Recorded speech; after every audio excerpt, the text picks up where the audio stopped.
Welcome to the October 12th, 2015 Special Education School Coordinator Monthly Webinar. Our agenda for today, we are going to cover some things about EFA and EFA coding, progress reports, training videos, finalizing and uploading documents, tracking accommodations, tracking discipline, and a couple of reminders. First, EFA. The student databases used at the South Carolina Public Charter School District are PowerSchool and Enrich. These tools are only as good as the information that is put into them. It is essential for funding, documentation of services, discipline tracking, and more that the student databases are up to date and accurate. Staff at the school level are responsible for inputting data and ensuring accuracy. The accuracy of the student databases is an essential piece of how the state determines IDEA funds for schools. If the databases are not current, funding will not accurately reflect the school's student population. The school needs a reliable procedure in place to ensure communication between PowerSchool and special education staff. Here you can see the different levels of EFA coding. The following codes must be used in PowerSchool for reporting pupil classifications, and the weighting per classification is also included. You'll notice EFA stands for the Education Finance Act. This is strictly about finance. This is not about the disability of the student that is on the IEP, the primary versus a secondary disability. You are going to put in as your EFA code the highest weighted disability first, regardless of what disability is their primary disability. EFA is about money. This isn't about what the actual primary disability is. You'll notice also the stars. There are a couple of different disabilities that are included under, for instance, learning disabled also includes other health impaired and DD. Whereas the TM code also includes profoundly disabled students. And then also under orthopedically handicapped, this includes the traumatic brain injury, TBI students. In PowerSchool, students receive an EFA code only if they meet one of the following criteria. In addition to having an active IEP, they have to have a speech and language impairment as a disability, either primary or secondary or tertiary, if that happens to be the case, and receive at least 50 minutes of services a week, or have a disability other than a speech language impairment and receive at least 250 minutes of services a week. So that's one period of pullouts, 50 minutes per week. So they need at least an hour of services, more or less, a day to qualify for an EFA code in PowerSchool. Decisions about the amount of services must never be based on EFA codes. IEP teams cannot make decisions based on the weighting. All decisions must be made based on data. So you cannot choose to classify a student as a student with autism if they do not meet the SEED requirements, just because the EFA code is higher for autism than it is for instance, other health impairment. They still have to meet all of the requirements. So you don't make decisions about the disability based on the weighting of the disability or the EFA code. And you cannot convene an IEP meeting or change an IEP to change the number of service minutes in the IEP unless there's data to support that that's what the student needs. If your data support the student with a learning disability only needs 150 minutes of service a week, you do not automatically hold a meeting and raise it just so that you can have an EFA code. So if that student only needs 150 minutes, there is no EFA code in PowerSchool. He would only have his elementary or high school code. And your PowerSchool person will understand what that means. For PowerSchool and EFA reporting purposes, the EFA code in PowerSchool that carries the highest weight is reported first. So for example, if the student's IEP says LD is primary and speech is secondary, PowerSchool will report speech as the first EFA code since speech carries a higher weight. This is for funding purposes only and does not override the IEP. If you are trying to figure out a student's primary disabilities, always refer to the IEP and do not depend on PowerSchool. And now we can go on to progress reports. The dates are set for in October, January, March, and June. And the ranges should include 2 weeks before and 2 weeks after. And they were chosen based on approximately when most of our schools started. So the 2 week period before and 2 week period after should hit all of our schools at the right time. You can click on this link here to get the attached directions for students that had IEPs that were with us last year in the district and are still continuing with us this year. You can also find them at the bookshelf on the link provided here.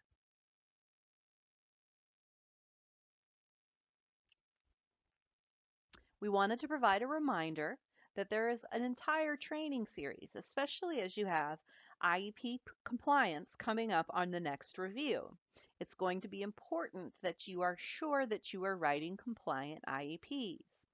You can follow the link here, and down at the very bottom of the page it will say Foundations of the IEP, and there's specific training videos on meeting notices, present levels, findings, transition, annual goals, progress monitoring, services, and prior written notice. Depending on the results of your CPR, you and your staff at the school may be required to watch some of these videos. It's important to know where they are. Again, in particular, the prior written notice and the findings will be very important to watch, particularly if you have never written an IEP in the South Carolina Public Charter School District. We have some clarification. Just from our last round of the CPR, there was a couple of things that needed some clarification. So based on the evidence, we found that we needed to talk a little bit more about finalizing and uploading documents, tracking accommodations, and tracking discipline. So for finalizing and uploading documents, the review of the CPR data showed us that many of our schools are struggling with finalizing and uploading documents. Be sure your school has a system in place to check during the IEP process to ensure these final 2 steps are actually happening.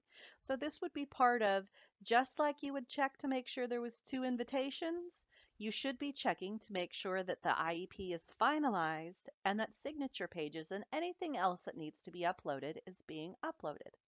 So in order to upload things, under the Files tab, use the Upload attachment. You can see it here. So you've clicked on that first, the arrow that's pointing to the green Files tab. You need to click there first, and then you need to click on Upload Attachment. And this will help you to add all documents to the student file. Documents to be uploaded include the transfer IEP, so the IEP from the previous district, signature pages, any handwritten changes made on documents, signed consents, or anything else that is necessary for a complete file. File names need to include the document name and date so they are easy to find, because it may not seem too cumbersome right now, but after the student's been with us for a couple of years, the naming conventions that we use and what we attach it to will become very important. Another one of the issues we had during this last review of the CPR is tracking accommodations and modifications. So the school needs to provide evidence that accommodations are actually being given, not just that the general education teachers that it was communicated to them. So simply providing a form that lists the student's accommodations and a teacher's name signed at the bottom isn't enough evidence. The evidence you provide or the evidence you keep needs to be for accommodations across all settings and not just what happens in the special education classroom. So all teachers need to be documenting the accommodations they are providing, not just the special education teacher. And it's not only the special education teacher that's responsible for accommodations. So the accommodations logs can be whatever works for the school, as long as somebody from the outside can look at it and see clearly what accommodation was provided and when it was provided, and potentially even how it was provided, depending on the accommodation. Examples of evidence for accommodations. So for small group testing, it would be a sign-in sheet that includes the name, date, and the test taken. Or preferential seating, a seating chart that indicates the student's seat. But this also needs to include that the teacher has signed this and is doing it. Or for instance, number 3, reduced work, would be a regular assignment attached and then the student's assignment that shows that it's been reduced. Oral administration, you just need some type of documentation with this. You could be the test with a statement at the top that said, I read this to the student on, and give the date and the teacher's initials. Use of a calculator could be calculator sign in, sign out sheet. Or repeated directions would be a copy of the lesson plan with the teacher's initials where directions were repeated.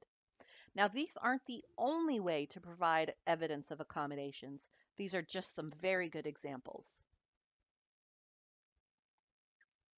And then tracking discipline seems to be very tricky. So this would be an example of how you can track discipline. So in your policies and procedures, it would say something along the lines of each time a student with a disability receives a discipline referral, the administrator is to notify the special education coordinator immediately. The coordinator establishes a log to keep up with the date of the infraction, the violation, and the discipline action taken. It is important to monitor incident management in PowerSchool. If a pattern of problem behavior occurs or the student reaches 5 days of ISS or OSS, the IEP team will meet to determine if the student's IEP needs revision, including initiating a reevaluation to include a functional behavior assessment if needed. This isn't the only way to track discipline, but this is a good example. Please take note of some of the details that are here. We're talking about how and when the administrator talks to the special education coordinator, and it defines clearly how the coordinator is keeping track of all of the discipline that happens for students with IEPs. And then it also explains what the IEP team is going to do after so many infractions or if there is a pattern. So policies and procedures, remember, they describe who, what, when, where, sometimes why and how. But see how all of those things were included in here. So be sure in your policies and procedures and how you're tracking discipline, it includes how that administrator knows, how they know when to talk to the coordinator, how the coordinator is keeping track, and what the IEP team is going to do in response to all of these discipline occurrences. The special education coordinator then is monitoring the days that students are excluded from services, the nature of the problem behaviors, and the interventions taking place. The school has 10 days in a school year during which a student may be suspended out of school for a behavior that carries a consequence in the school's handbook. Once the student has reached the 10-day mark, any other OSS requires the IEP team to conduct a manifestation determination review.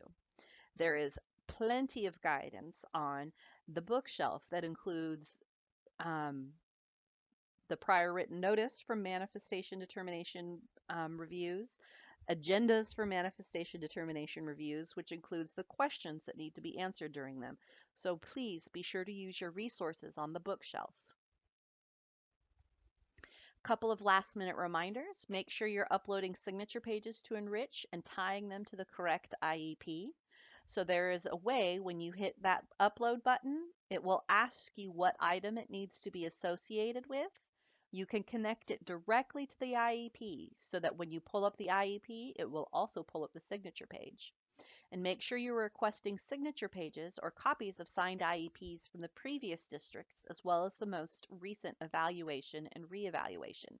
So just having a copy of the IEP isn't all you need. You actually need those signature pages too.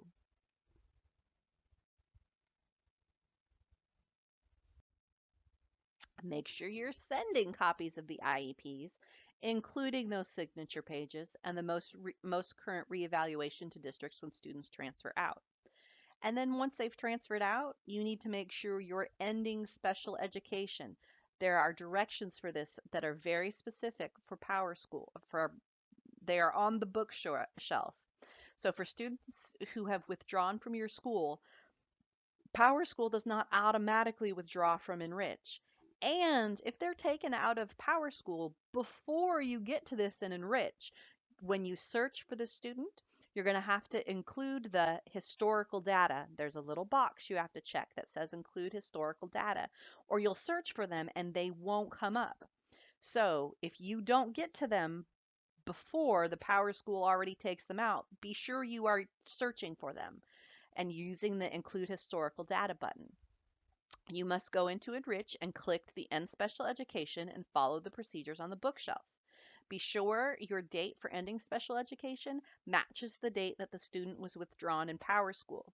Sometimes you'll come into problems with trying to end special education, and you need to troubleshoot this with your district special education coordinator, and they can help you figuring out, because sometimes it's a matter of drafts. Sometimes it's a matter of, like, if you have a meeting invite for a meeting that's supposed to happen in the future but they withdraw before the meeting, there's things that have to take place in order for you to be able to exit that person. Don't simply just not exit them because there's an issue. These are things you need to bring to your district special education coordinator and troubleshoot so that they can be fixed. And finally, our last thing of the day is our next optional PD is Monday, November 9th, and the topic is advanced use of Enrich. This is very important that if it is only coordinators, you may not send your teachers. If you are coming to this, that you have a good base knowledge of Enrich. If you do not have a good base knowledge of Enrich, this training will probably be over your head and very difficult to understand.